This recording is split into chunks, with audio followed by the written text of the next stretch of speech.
Welcome to Narrative Strokes. Everyone in Birmingham is haunted by something. I would know after living here for 30-something years. For years now, I wondered if I should leave this place for good and start a new life somewhere else, or if I should just try to put my life back together here. It seemed so much easier to start a new life where no one else knows you. But I never wanted to leave my parents behind. As they grew older and older, I found myself more and more reluctant to leave. But now that doesn't matter. They're dead. They didn't die from health complications. In fact, they were in great shape for people in their 60s. They were driving cross-country when they got into a terrible accident.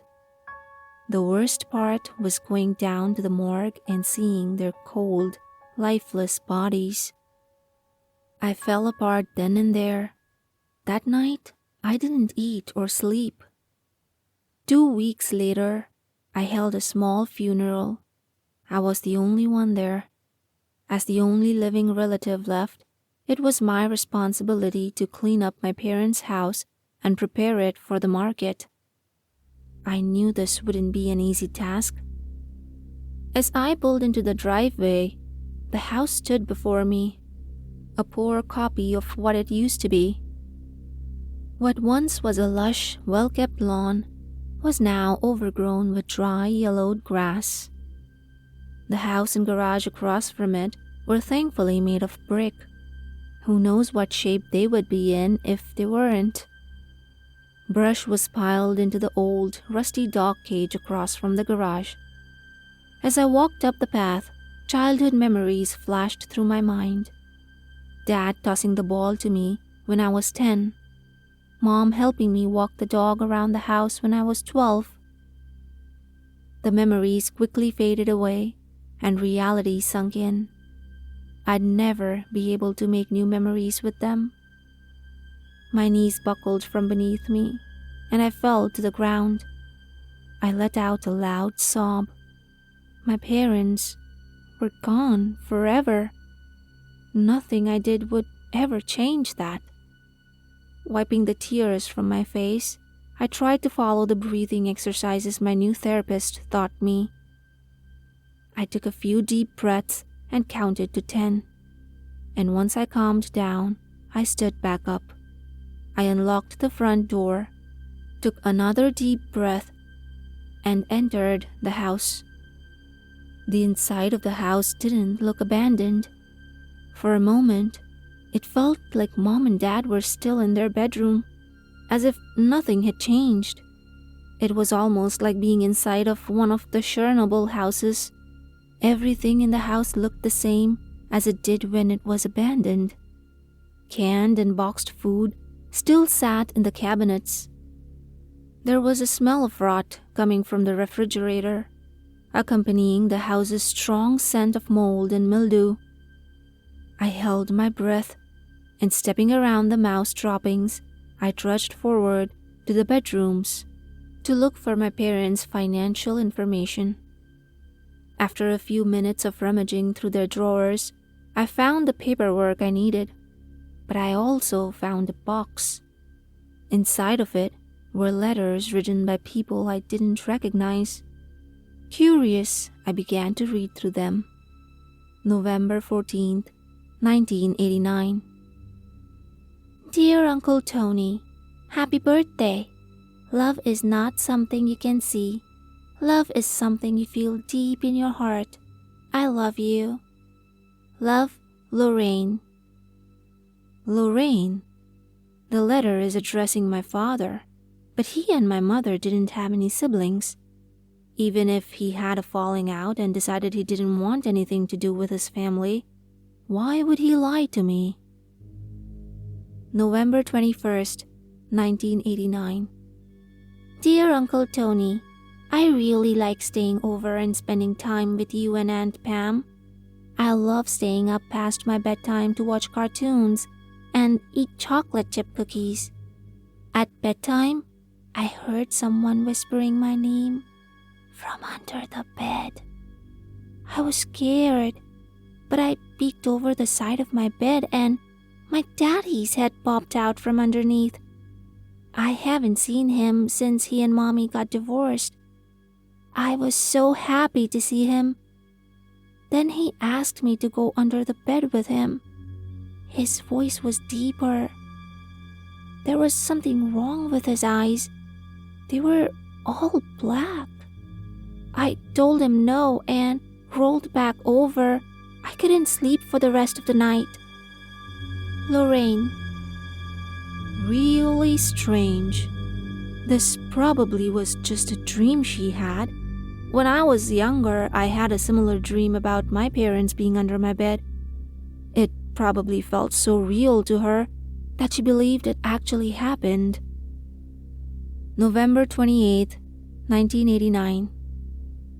Dear Uncle Tony, I had lots of fun building snow forts with you and Aunt Pam last weekend. I had more fun when I caught both of you by surprise and nailed you with snowballs. It was fun until bedtime, when the thing that looked like my daddy called my name again.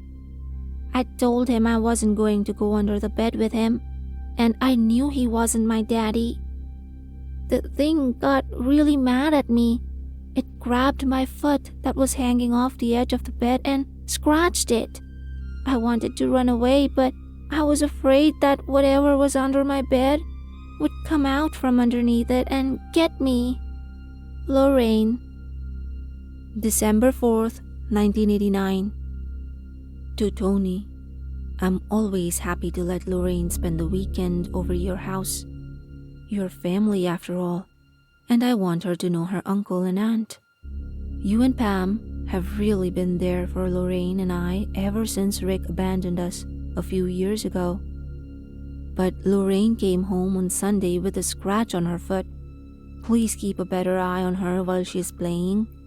Susan.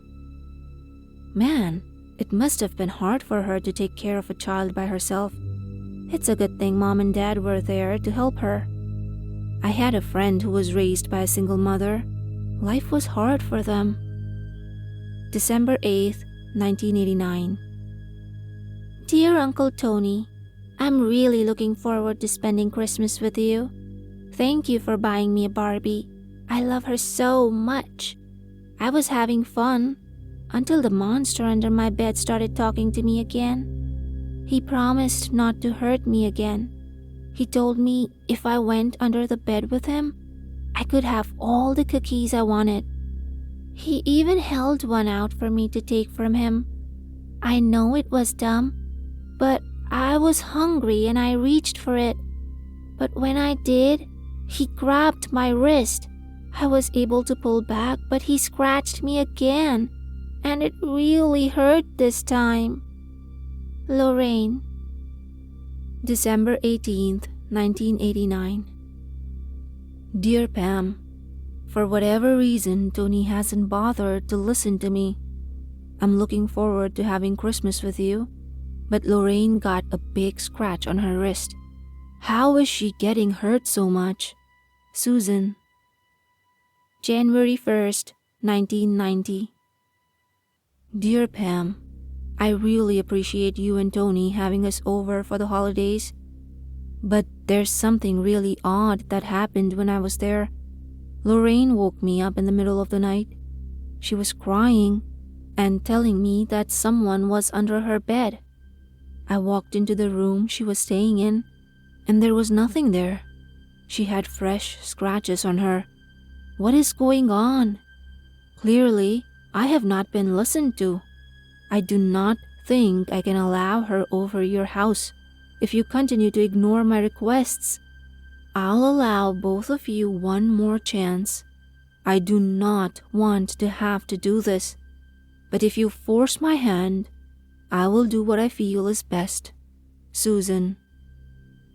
January 4th, 1990. Dear Uncle Tony, I really enjoy seeing you and Aunt Pam, but I don't know if I want to come over anymore. I appreciate you letting me sleep in your bed last time, but I'm not safe, even with you and Aunt Pam. I could hear the monster calling my name from my bedroom. Lorraine. January 7th, 1990. Dear Tony and Pam, I cannot allow Lorraine at your house. When she got home from the last visit, she said she never wanted to go back and wouldn't stop crying. I don't know what happened, but she is not going to your home anymore. I'm furious that my rules were not obeyed. How dare you undermine me? I think you know how Lorraine got hurt too, but I'm starting to think it wasn't just an accident due to your negligence. Susan. February 1st, 1990. Dear Tony and Pam, how dare you try and play the victim? You want me to reconsider? No way. If you guys didn't hurt Lorraine, then how come you can't at the very least admit that both of you are negligent caretakers? How dare you throw in my face all the things you did for Lorraine financially, emotionally, or otherwise? Don't try to spin me a sob story. Lorraine is the daughter I'll never have. Cry me a river. Also, never throw my condition in my face again. I've been just fine mentally, and I've been taking my medicine. My illness has nothing to do with the decision I'm making. I laughed when I read the part of your letter when you mentioned you were afraid for the child's well-being because I'm unwell. Don't ever threaten me. You'll never see Lorraine or me again as long as you live. I heard my parents calling my name down the hallway. I followed it to a bedroom. The door creaked loudly as I opened it. Max. The voices called again. As I entered the room, the door slammed shut behind me. It was probably the wind. Cold, stale air nipped at my face. The bedroom looked like it hadn't been touched in over 30 years. I remember it. My parents said it was a guest bedroom, but we never had any guests. The walls were painted pink, and the bedspread was littered with buck carcasses and a few mouse carcasses as well. The whole room smelled so strongly of death and decay, I could taste it. Hello? I called out. Under here. The voice was coming from under the bed. Dread filled my entire being. There had to be a reasonable, logical explanation. I haven't been sleeping or eating much. Maybe it was my mind playing tricks on me. I knew I shouldn't have, but I crouched down to see under the bed. I had to do it. I needed to see who was calling my name.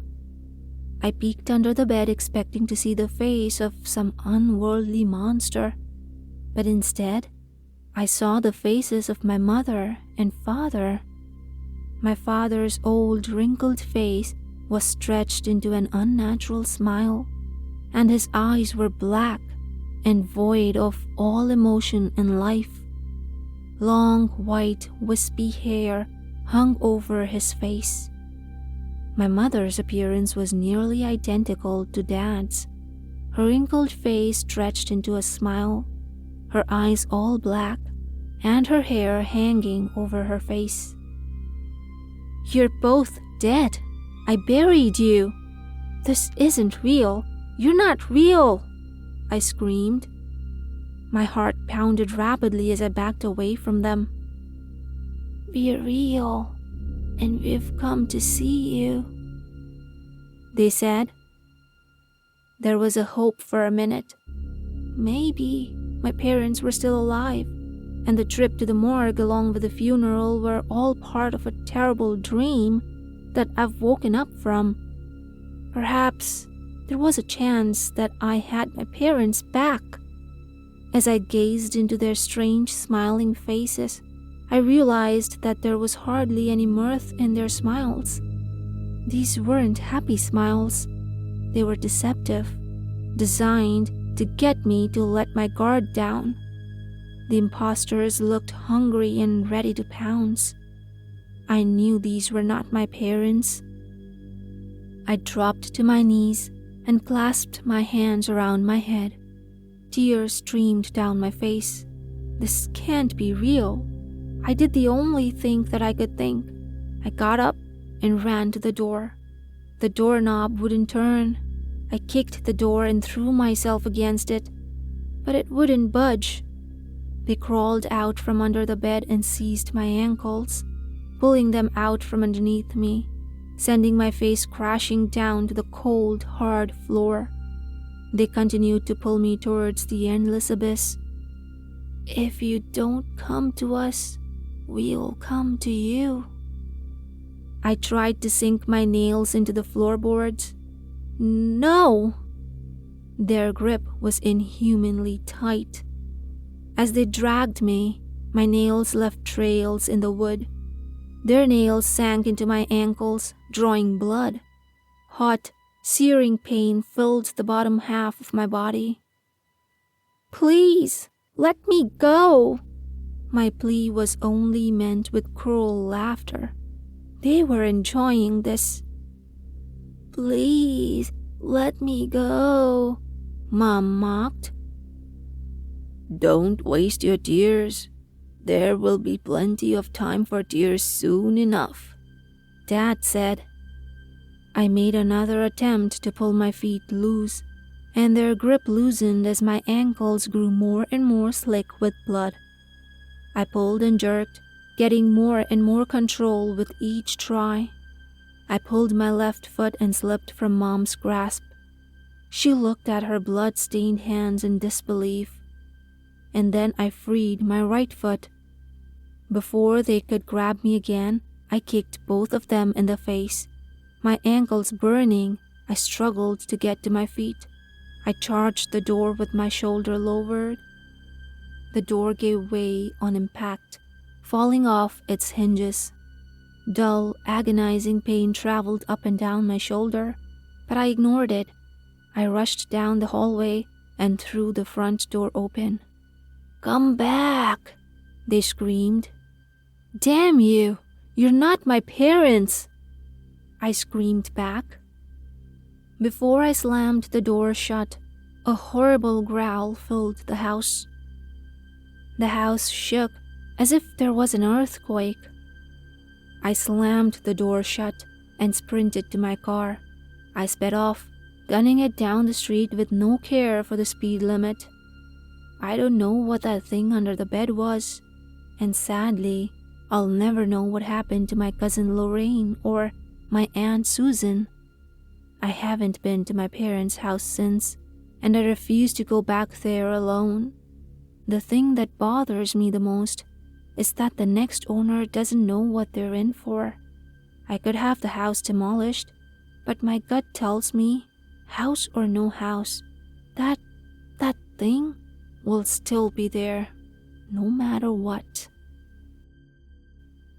Thank you for listening to today's story. If you enjoyed it, then comment down below and let me know what you think.